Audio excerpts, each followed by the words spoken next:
Assalamualaikum warahmatullahi wabarakatuh. Alhamdulillah, puji syukur kita panjatkan kehadirat Allah Subhanahu wa taala yang telah memberikan kita kesehatan, kesempatan hingga hari ini kita bisa melaksanakan aktivitas pembelajaran pendidikan agama Islam. Salawat serta salam tak lupa pula kita haturkan kepada junjungan kita Nabi Allah Muhammad SAW beserta keluarga dan para sahabatnya, dan insya Allah percikan rahmatnya sampai kepada kita semua. Amin ya rabbal alamin. Adik-adikku, sebelum kita memulai pembelajaran, alangkah lebih baiknya kita awali dengan berdoa. Bismillahirrahmanirrahim. Robbi zidni ilman warzuqni fahman. Amin. Adik-adikku, kemarin Ibu telah memberikan tugas tentang membuat rangkuman tentang perilaku terpuji yang ada di bab 4, yaitu hormat dan patuh kepada orang tua dan guru dan kerjasama. Nah, karena adik-adik sudah membuat rangkumannya, maka Ibu menjelaskan materinya. Yang pertama kita bahas tentang hormat dan patuh kepada orang tua. Sebagaimana dijelaskan dalam Quran Surah An-Nisa ayat 36 yang artinya, sembahlah Allah dan janganlah kamu mempersekutukannya dengan sesuatu pun, dan berbuat baiklah kepada dua orang ibu bapa. Artinya, seorang anak harus hormat dan patuh kepada orang tua. Seorang anak tidak boleh membantah apa perkataan dengan orang tua. Sebagaimana dalam hadis Rasulullah SAW bersabda, yaitu ridho Allah tergantung kepada ridho orang tua, dan murka Allah tergantung kepada murka dari orang tua. Jadi adik-adikku, jika ingin diridhoi oleh Allah, maka minta ridolah kepada orang tua. Islam memerintahkan umatnya untuk hormat dan patuh kepada orang tua.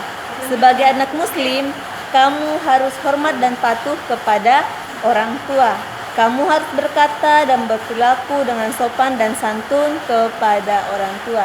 Jadi, kita sebagai anak tidak boleh berkata kasar kepada orang tua, tidak boleh membantah orang tua.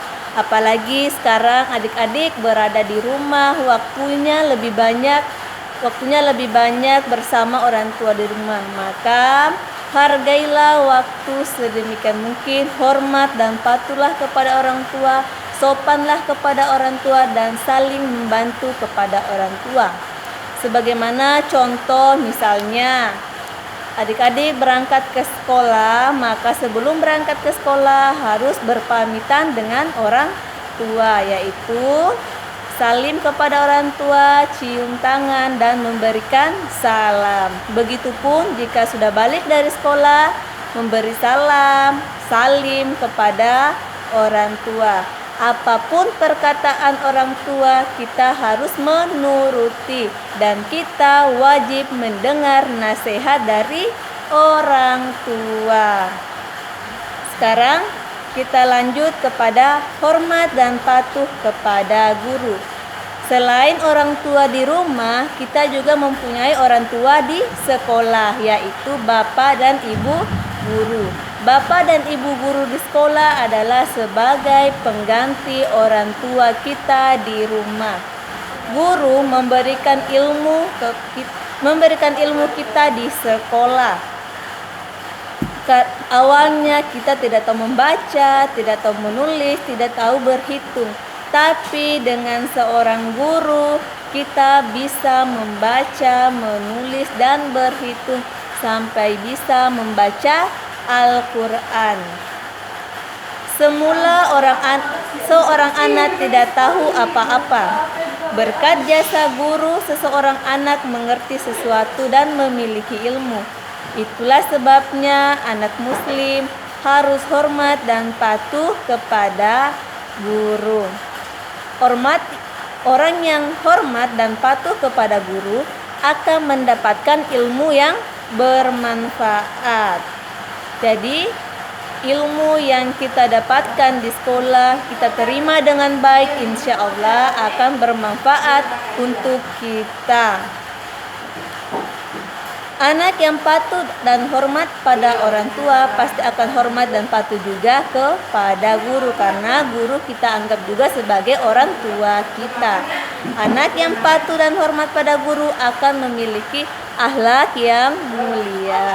Jadi adik-adikku, jika ingin menjadi anak yang soleh dan soleha, maka kita harus hormat dan patuh kepada orang tua dan kepada guru. Sekarang kita lanjut materi yang kedua, yaitu kerjasama. Kerjasama artinya melakukan sesuatu pekerjaan secara bersama-sama. Kerjasama merupakan perilaku yang baik dan mulia. Kerjasama bertujuan untuk meringankan suatu pekerjaan. Dengan kerjasama, pekerjaan yang berat menjadi ringan. Tapi ingat, kerjasama itu hanya dengan kebaikan. Melakukan kerjasama seperti membersihkan ruangan, membersihkan rumah, atau pada saat bermain bersama adik kita membereskan permainan secara bersama-sama. Tapi tidak boleh bekerja sama dalam hal keburukan. Sekarang kita masuk materi yang terakhir, yaitu tentang tolong menolong. Sebagaimana dijelaskan dalam Quran surah Al-Maidah ayat 2, yang artinya, dan tolong menolonglah kamu dalam mengerjakan kebajikan dan takwa, dan jangan tolong menolong dalam berbuat dosa dan permusuhan. Jadi kita diperintahkan kepada Allah untuk saling membantu, saling tolong menolong apabila ada yang membutuhkan bantuan kepada kita. Tolong menolong artinya saling menolong atau saling membantu. Tolong menolong merupakan perilaku yang baik dan mulia. Tolong menolong bertujuan untuk meringankan kesulitan orang lain. Jadi seperti Bu kasih contoh di rumah, seorang ibu kita sudah memasak, menyiapkan makanan kepada kita semua. Maka kita sebagai anak wajib membantu orang tua untuk membereskan makanan atau mencuci piring. Membantu anak yang kurang mampu adalah perilaku terpuji. Anak yang diberi bantuan pasti merasa senang karena ia sangat memerlukannya. Bantuan yang terlihat kecil bagi anak yang memberinya akan terasa besar bagi anak yang memerlukannya. Jadi apabila ada teman kita kesusahan, kita wajib membantunya. Hanya itu yang Ibu bisa sampaikan. Ibu mohon maaf apabila ada kesalahan. Wabillahi taufiq wal hidayah. Wassalamualaikum warahmatullahi wabarakatuh.